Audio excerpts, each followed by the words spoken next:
ago nyeme na asmo ye ono jono TV no mena humi banye fenye dengo manye tenye fenye yote ye hemo ke yeli ake mo fe mo hia ye ojugban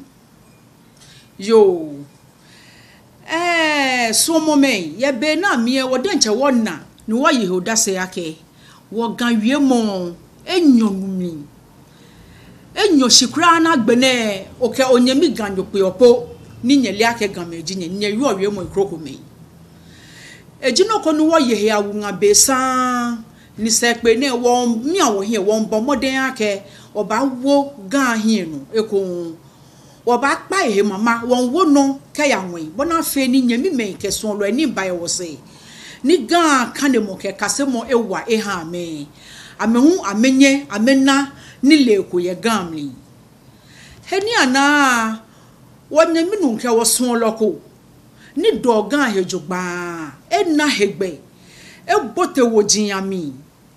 ni ena gbeno ni eba chon ni ha wo le gan ni manga bi amegba moy gan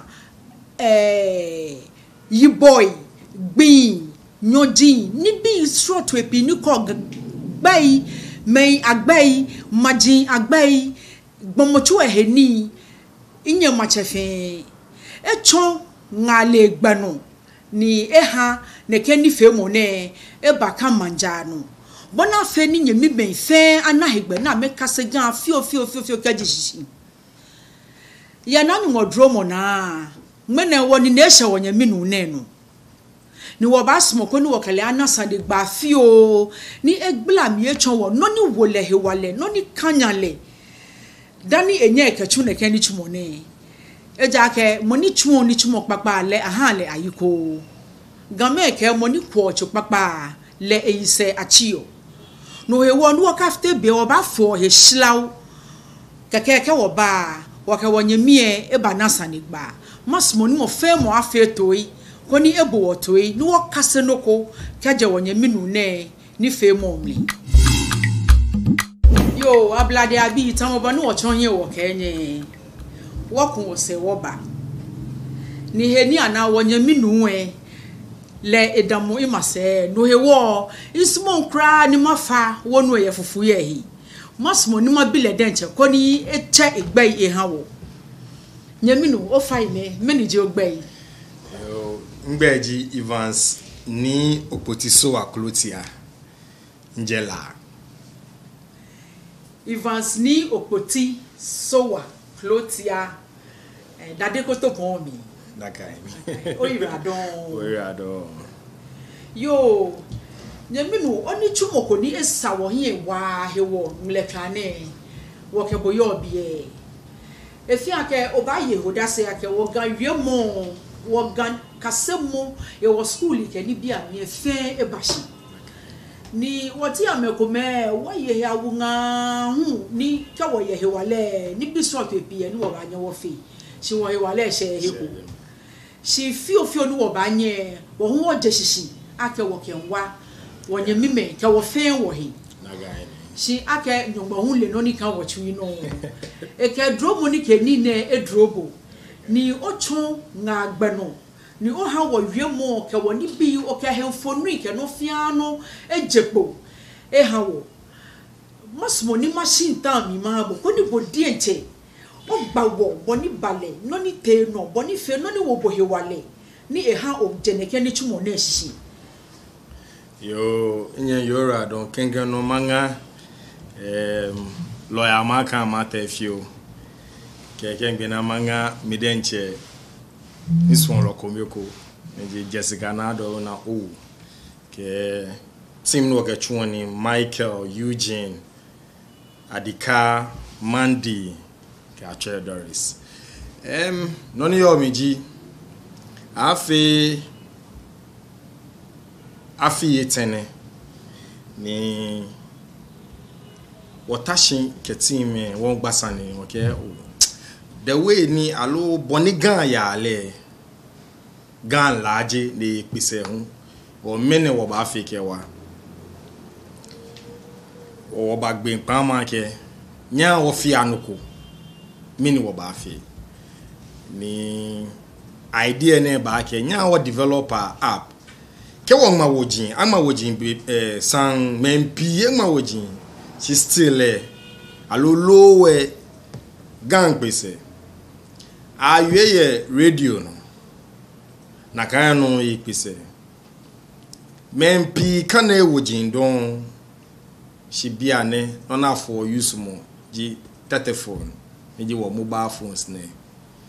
wo be sane wo fe no ko ni e ba fe no kwamo no ye phone no bona fe ni ke ale no onyo ka ne wolopo o phone da no wo kwe no wo na kan idea ba wo ke fe app ne ningma okadi egujin ke bibi ile A B D K U W Hey don nya bo modern wa she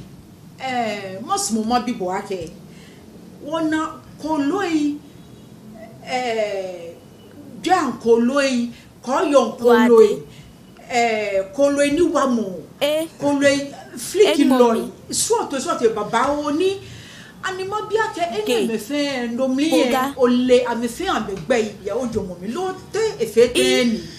oni le sha ambegbe ake nipi ni wona amefa na pa nine madabo shie ko be make wo passion ni ji research wo fan gbekete hey ekotamo asin fusu gan akrowako ni yo asin fusu ni ji asin ano bomo cholemle ni bi wo te jeme wa fe shipamo na alo research na jeme wo na ko lo e ko me she ko me le wo kan na wojin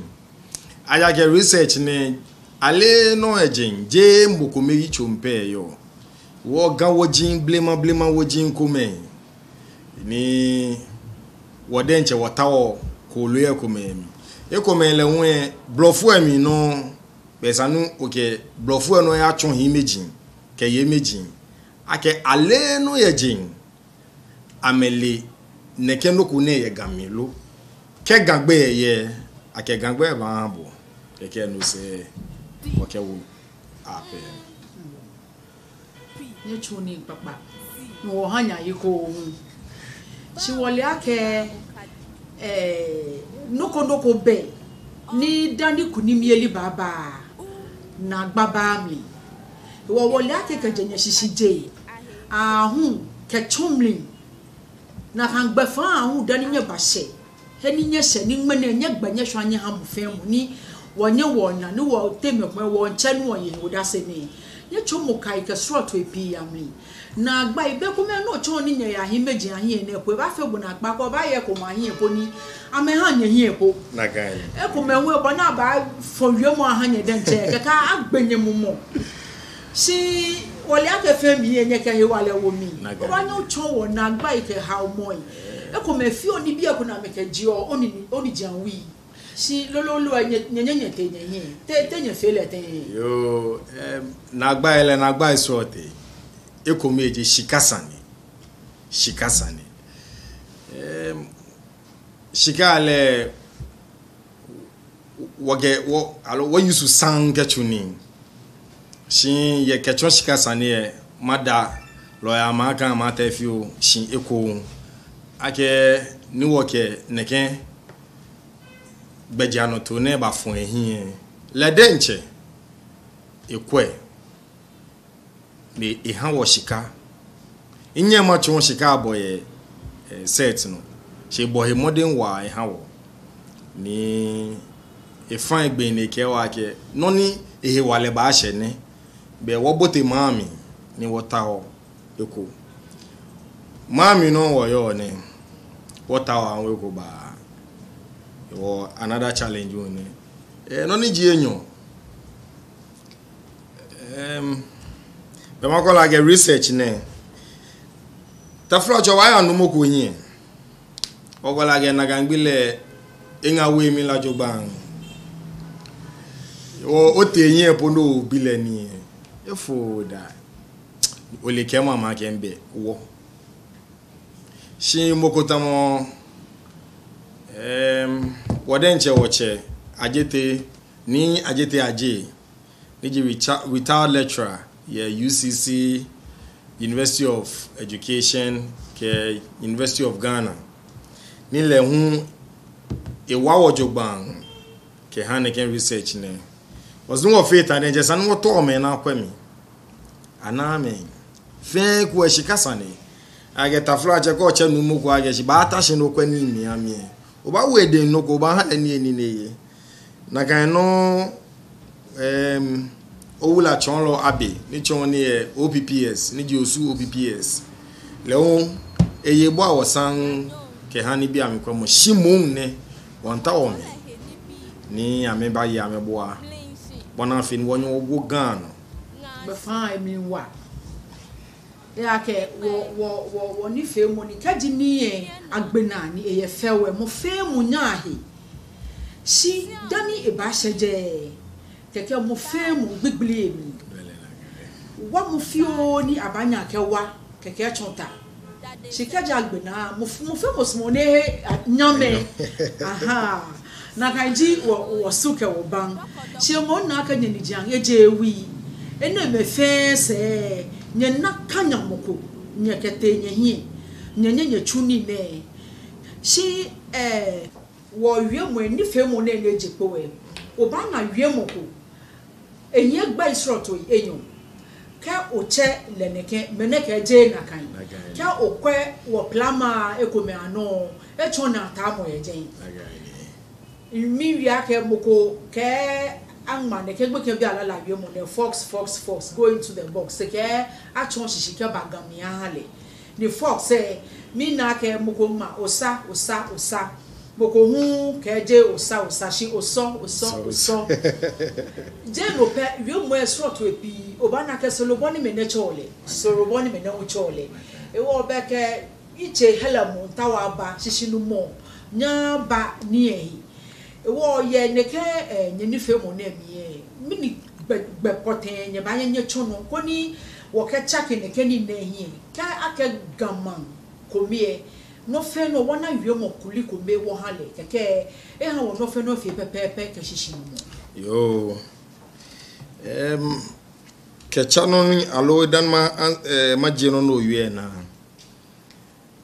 ni waje woni ne shi ko lokotomo asagba, that is WAPS. Men kumenchole asagba, menchole asagba. Neken yue mone ke ochi obenke numoko ye manko no ba ke alo gamanko no ba ke wobi ene neken wochole. Ko ochi obenke meno ba ke wobi ene neken wochole. E wo nakan yue mo komie alo no komie yen yue mo enyo. Ko lokotomo WAPS, bravo chole WAPS, shi wo game o chole asagba, lo asagba. Neke kolone eyen gbe enyo. So le boni manko chole, dani so le boni manko kroko chole. Wo neke kolone komito we wo atrama, what we have to decide. Is an what call ekomi. Wo call le hwe, wo you say na kan no wo chole neke won chole neke wana response p e wo shukwe no water won wo feji dani ape baba ofe wo yin ake obato panel na metashi na amekwemi ficho dani wokejepo shi shikasa ne wo bebo nya wo release ka me ke amenwie at least muku bana henumo kwake hani woke shika support ami bona feni wonyo afi bonija nakai eji jachwa gbo eja ke ona ke wo onupa ye kume kaja me ka me ba wo ni emi e wa ha me shi amehi akakpa no mu ake wo se ko ame ba shi wa me ya no wo keji no ni ja wole kenye sinyete be nyeshi aka wiemu epi ona ke woma ekume ka cha wiemu no bana ka wiemu ni ama ma na ke wojame ni twa ke egbe dan che be si yo ake egbe poteye se kwa moko ni sani etun moko nya fe na kan e siete eke abo wa blow ni be pia ka o tenu ka me agbasani alo tepo ni o to nile ko keja me mo ame dio mi jianwi boni wiemo ba yale akpagba ke sani no ba boye no ko no ke ba hamo eya mi na kan si ene wo fe wo na ke wo no ko fite ni won ta ko wo mi awon yin ni wo fe wo no e wo mi un ke he wale ke nbe bo oni le fi o ni bo wo yin ka chona keke eyi si no la mi small na kan e jino ko ni ye wa wi fi o ye gan si wo ye ni fe mo na ni neke ni na poten lo ke jepo ni chimo na lo ke jepo ni eje gan fo rin ke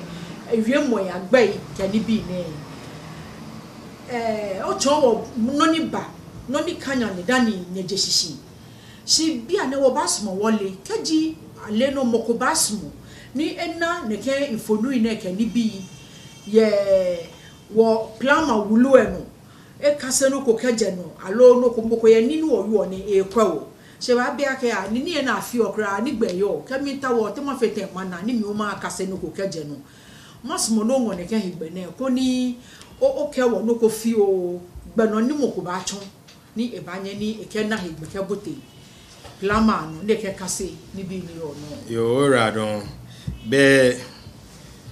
bia ne what fi ke wo android number for Android phones peno many use of iPhones amena access bia ne mfenge shigasani she many use of Android there be ko te Google Play Store no ba feji o ba tawo ye no wo chole search engine name o ba type gan visual aid masama timieko gan visual aid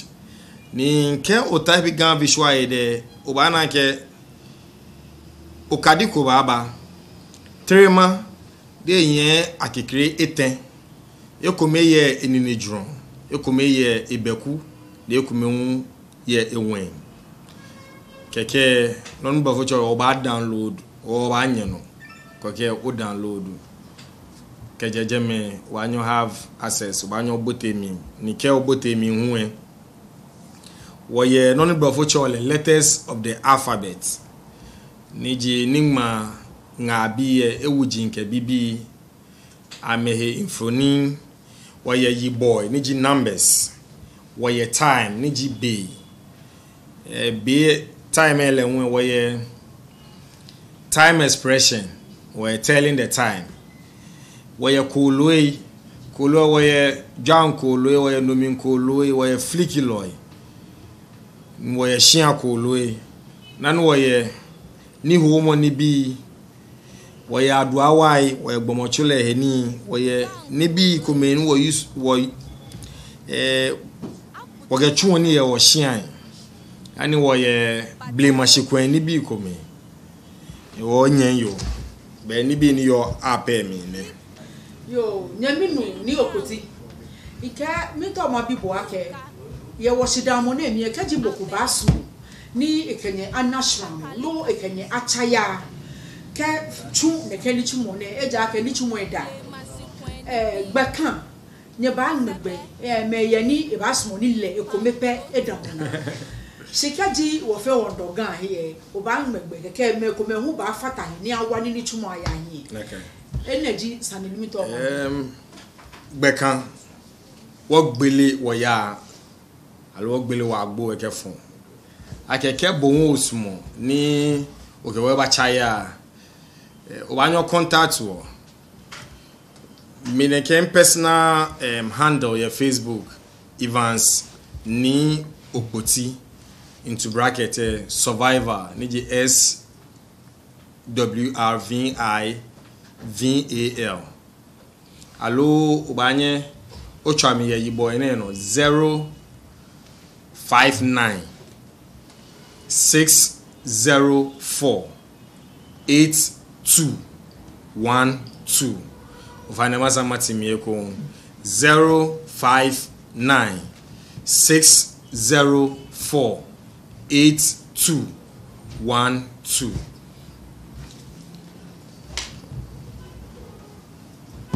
Yo, what you are doing? She, akeni oye, jenjefe plama no, ili ake menye, ni ose, menye ni ko, ni femo, ni lo ni inoke wono fe, menye ni ko, ani obanye ni o ke wono ko fi ake men, ke boden choko hingbe susuwe, men enye neke, ke okwe, oyo ye. Over Facebook. Okay. But Facebook again in here me 400 and something in here my Kayla offered. She number of downloads in 1 year Google Play Store so far is 560 something. As at Ninkebo you on it. She oba sumo ake me a download na share. One of any gun aya hey man say. Ona one of in one wo wie mo no ye he mo ke yeli ake ye afi enumo se lo no kwe gan ba ya hin wo ba hyehyon gan e ba ya hin wo ba hyehyon keji wo finke wo wa wo wo gan no wo ba nye wo hyehyon we radon she mletwane no masmo ni mahani mambi fe ale ake ne ba na ake ono ji ono wasmo ni woke enife mo ni lo ofonu nke ni bi na ji elepo e wo sha fe wo machele social media kaji woke wono wo ba to taflache ne ba na ake wo ye wo sama kanu ake ono ji ono tv shi yele egbagme na wakele enibi ni efio mo wakefe ewo plama no ewo obana enibi download ni echon enibi ni asha na kefe ewo Facebook no obana ni ono oji no eja ke ono oji no bi ye ke wo no si le enmo wogbe ni wo sha enibi efe ni wo ke wo no hewo wo hie egbagme wolo ni wo ke chon na kan ni chimo agbene hu e no ni ke ba mu na ji nyemi me game fe wo hi meji ke ye meji nyeme cheme na ne me so loy wona walo ni ba wa ni wo gan ifonu ke wo gan wie mo efe ayason ni bi ne won pa fai akemo fe mo bomode ne ke hia wo mi ni won na hegba ni wo kase gan e na bo na yo ekomeko ke ofi onu ni mo cho wie mo ewo onu o ke bude cho nyo chepo e ona agbechon lo ye jeme ni ewo abono ke kase o fio ebe no ba hele hie wo ho hyehin ha wona wole ho ake woji hunye se ni echencho woji ho ba jepo ni kaji oheye obi bibi kan bi ba na mekase be akenwa gan be gan ya ehie wonda nye fe shi akenye fe nye febe nye ke wo eyebe ni kaji mo basmo no twale no kala na sandigba ekpa twa yi boy mu ye wo plama no wo ba kpafai konike okwe o twale no kala gbasani no fe no osmo no le agugu ife no osmo no le ya ni fe mo na mi twale no kala gbansani ni e ba jebo na ke mi se wonda nye fe shi inye minu ni okoti modabo shi wa ake ni wo chabu no ba gbla ni bi na mi o ha wo owo so yi chokra si oba kanire ko menu wo herebo kaniji enyu gan he do he wo oba gbela ni bia mi wo ha wo ni ye he mo ke yeli ake wonye men ke game fe ni kwa wo ne ke ngbele twane amen na he mi she ni mo fe mo kaji onu no ko shishin makpa fai no ko ipatwa yibo e no twale ko ni egbela mi e habu nyame men ke ashi wo ba pe ekun mi na anyele Parkins ne ke nye fe nye ke shi akwa mujo